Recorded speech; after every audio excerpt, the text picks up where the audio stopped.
Sungguh akhir-akhir ini banyak yang mempertanyakan dan menanyakan. Mempertanyakan itu saya tahu, tapi bertanya untuk ya lebih jelas atau untuk ngeleh nih. Menanyakan tuh karena memang belum tahu. Dan bahkan kemudian banyak sosial media yang diunggah, yang dikirim ke saya juga dengan sangat bombastis, menyatakan bahwa tahlilan itu berasal dari agama Hindu. Banyak dalil-dalilnya dari agama Hindu, bahwa tahlilan itu nuansanya Hinduistik. Subhanallah, bahwa sebenarnya orang yang mengunggah, orang yang menyebarkan semacam isu, semacam perspektif mazhab atau aliran tertentu tentang tahlilan, menurut saya sudah keterlaluan. Ratusan juta umat Islam Indonesia ini yang tahlilan, lalu digitukan.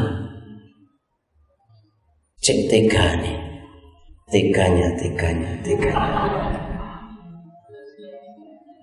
Apalagi setelah saya kemudian terpaksa juga melihat sendiri, ya karena memang ada kiriman begitu, bahwa ternyata yang keluar begitu memang mu'allaf. Dua orang ini mu'allaf dari agama Hindu. Tapi saya yakin mu'allaf ini enek sing ngongkon. Kon muni apa dipercaya kan? Lapus. Untuk apa? Kalian memposting masalah ini sampai 100 orang. Yang tahlilan tetaplah tahlilan. Tidak akan berhenti karena postingan-postingan itu. Karena semua yang tahlilan juga punya kiai, bukan mu'alaf, kiai beneran. Jadi kalau tidak setuju tahlilan, cukup tidak setuju, beres. Tidak usahlah dikatakan begitu. Lalu dibukakan, oh ini ayat ini, oke lah.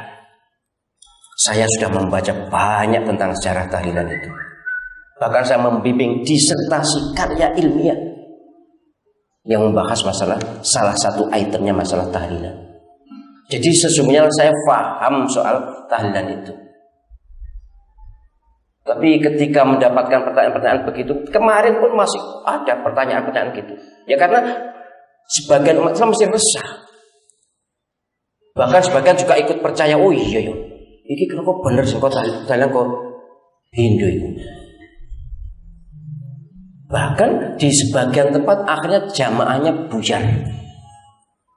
Buyar itu bubar, bubar itu buyar.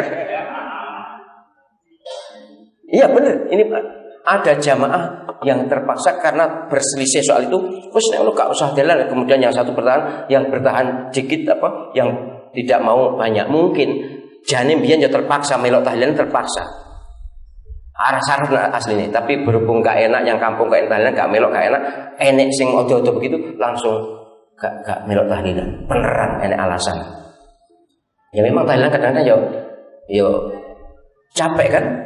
Berkati titik tahlilannya suwi banget ini.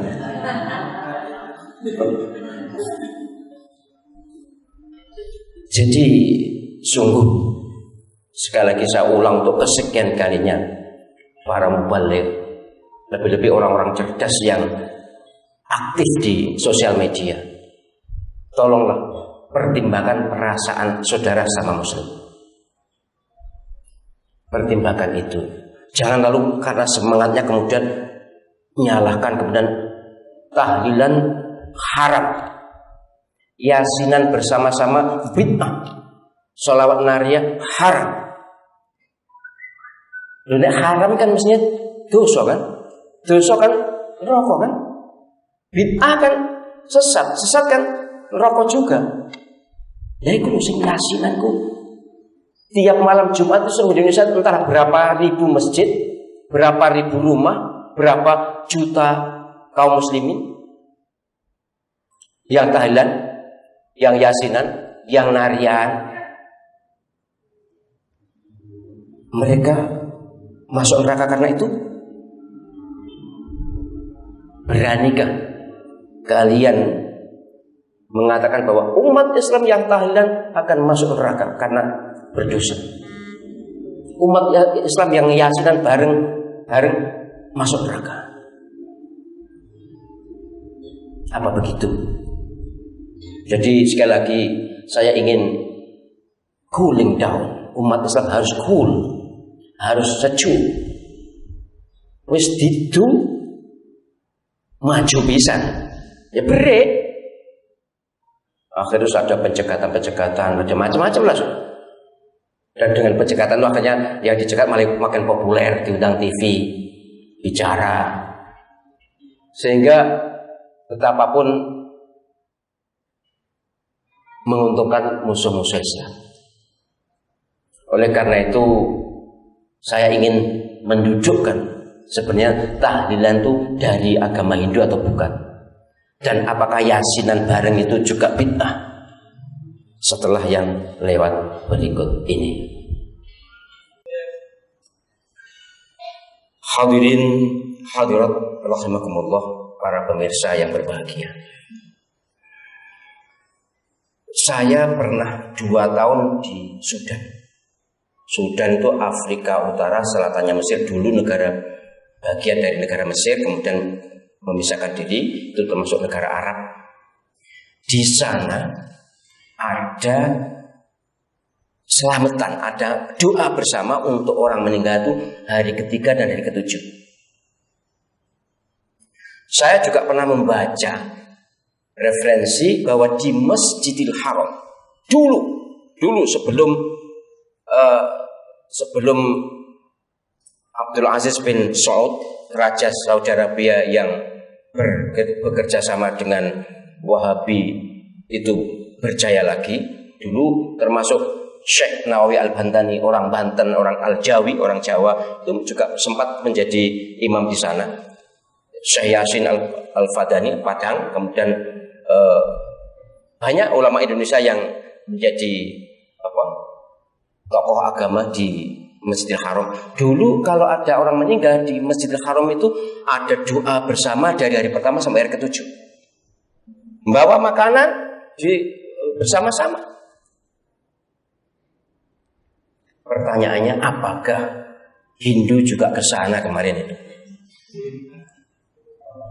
Sehingga orang Sudan, orang Arab Saudi juga niru orang Hindu. Memang kalau kita lacak sejarah tahlilan Indonesia, itu saya ketemu di Belanda, di Den Haag. Memang dalam bahasa Jawa kuno, bahasa Kawi, tapi intinya memang Raden Said Sunan Kalijogo itu yang meng-create tahlilan, karena beliau menyaksikan banyak umat manusia di Jawa ini yang waktu itu agamanya masih Hindu, masih Buddha, animisme, kejawen, itu memang sering selamatan.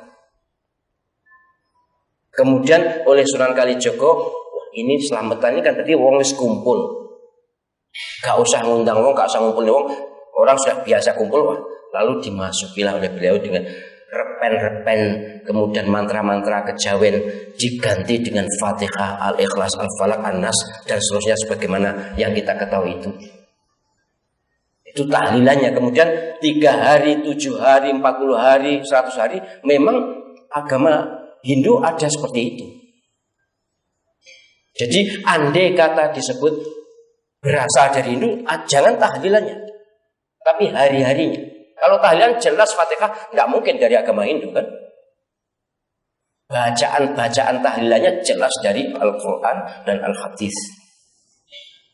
Waktu itu memang Sunan Kalijogo sempat ditegur oleh Sunan Ampel.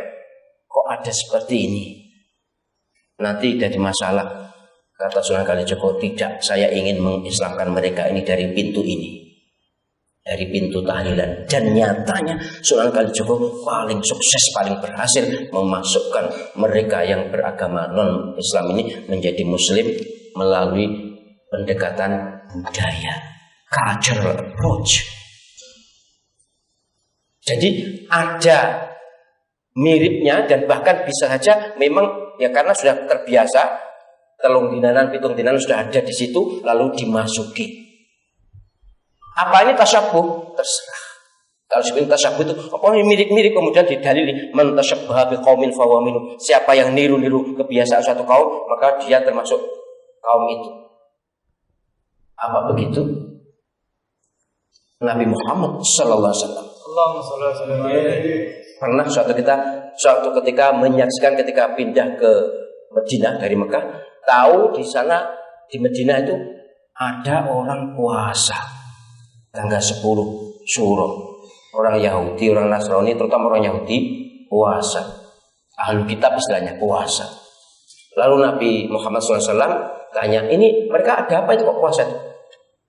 Orang setempat menjawab bahwa karena ini memperingati Nabi Musa alaihissalam selamat dari kejaran Fir'aun tanggal 10. Langsung Nabi Muhammad SAW, kita lebih berhak terhadap Nabi Musa dibanding mereka, karena kita mengakui Nabi Musa sebagai Rasul yang membawa tauhid, sementara orang Yahudi itu mendewakan, memuja-muja Nabi Musa tapi mengabaikan ajarannya. Begitu juga kaum Nasrani mengabaikan ajarannya. Maka kita lebih berhak, mari kita puasa. Akhirnya puasa Asyura, supaya nggak persis sama, tambah 1 hari sebelumnya atau sesudahnya, namanya puasa Tasu'a kalau sebelumnya itu. Tapi Nabi belum, ya, puasa Tasu'a belum sempat puasa Tasu'a. Tapi itu ceritanya bahwa Nabi SAW juga pernah mengaitkan apa yang diibadah, apa yang dilakukan umat Islam ini dengan sejarah sebelumnya. Sekali lagi, andai saja benar bahwa tahlilan itu 3 hari, 7 hari dan seterusnya itu berasal dari agama itu, tapi itu hanya harinya saja, bukan tahlilannya. Jika panjenengan ragu, wis gak seneng padha karo Hindu misalnya, ya sudah, nek pas telung dino gak usah telung dino tapi 4 dinoan. Yang 7 hari gak usah 7 hari tapi 8 dinoan. Terserah, tetap disebut 3 harian, 7 harian tidak apa-apa, tapi harinya itu di plesetnya di 40 hari juga. Oh 40 ya, tapi sebenarnya 43 hari misalnya gitu, atau 39 hari. 100 juga itu oh pas 1 sih. Jadi gak 1 pas tapi 1 siji atau 99 Asmaul Husna. Itu hanya soal waktu. Tapi baiklah, Anda kata iya, apakah ini mesti tasyabuh? Betapa banyaknya tasyabuh kita. Kita bermirip dengan kaum yang lain dalam banyak hal. Nanti orang pakai beskap, saya pakai belangkon, wah berarti bid'ah. Kemudian nanti pakai dasi bid'ah, pakai sepatu bid'ah, pakai celana bid'ah, sarung bid'ah. Soalnya sarung itu aslinya bukan pakaian Islam. Lah gimana? Coba ya bid'ah. Abu Jahal biar pakai bid'ah, pakai jubah. Abu Jahal pakaiannya pakai jubah, orang Arab. Apa bid'ah juga? Jangan gitu gampang-gampang mengatakan bid'ah ya. Jadi menurut saya beginilah, kita yang sudah jalan ini jangan lagi dipersoalkan. Tidak ada untungnya, bahkan akan menyakiti hati sesama muslim. Gitu juga Yasinan dalilnya untuk baca Quran banyak, untuk berzikir bersama banyak dalilnya. Tapi bahwa kemudian yang dibaca Yasin kumpul, itu memang tidak ada zaman Nabi, tidak ada. Tapi kalau bicara tidak ada zaman Nabi Quran juga tidak ada. Quran yang kita baca sekarang ini tidak ada. Zaman Nabi semua dihafalkan. Dan kalau ayo Quran dibakar kabeh, hafalan kabeh. Mendengar. Dan masih banyak lagi. Jadi terus terang saya sangat berharap, cobalah teman-teman yang aktif di sosial media itu tolong baca sebanyak-banyaknya kitab, baca sebanyak-banyak sejarah, kemudian biar luas wawasannya sehingga tidak mudah nyalakan yang berbeda. Itu misi kami sebagai Ketua IPIM, Ikatan Persaudaraan Imam Masjid seluruh Indonesia ini, bagaimana supaya jamaah itu tentram, jamaah itu tenang, jamaah itu nyaman beribadah, tidak diganggu-ganggu oleh sosial media yang memang ya cenderung ya begitu eksentrik, nyentrik, cari perhatian, kemudian merasa benar dewi. Sehingga sejak sekarang udahlah, tidak usah perkara itu dari Indo itu bukan yang Sudan ya Allah jenis itu di Arab Saudi dulu ada, kalau sekarang tidak ada karena memang sekarang Wahabi jelas tidak bisa di sana. Tapi di Mesir, di tempat lain ada selamatan untuk orang meninggal itu banyak. Memang dianjurkan kan dalam Al-Fatihah ayat 10 itu kan kita dianjurkan mendoakan orang yang sudah meninggal. Caranya ya bisa dalam bentuk tahlilan, bisa dalam bentuk yang lain. Tapi setahu saya saudara-saudara kita Muhammadiyah itu juga banyak kok yang tahlilan. Profesor Dr. Simo, tokoh Muhammadiyah itu di rumahnya juga sering ngundang tahlilan. Bahkan Pak Amin Rais kemarin mengajak orang-orang Muhammadiyah untuk tahlilan. Bahkan teman saya kemudian membuat ide dari Muhammadiyah ini tahlil modern gitu. Nah, kan bagus itu, bagus. Bu modern, bu klasik, pokoknya tahlil kan zikir, yang penting zikir kepada Allah SWT bersama-sama dibanding kumpul-kumpul hanya nonton bola, kumpul-kumpul remi, kumpul-kumpul sekat. Ayo lebih baik zikir. Zikir itu terserah membaca Yasin atau Al-Kahfi atau tahlilan atau apa yang disepakati, tetapi sekali lagi bahan zikirnya harus bersumber dari Allah SWT dan Rasulnya, dari Al-Quran dan Al-Hadis. Itu prinsip yang harus dipegangi. Kalau tidak dari itu ya yang saya tidak mau, saya tidak setuju. Tapi kalaupun ada yang melakukannya, ya tidak usah dipaitu.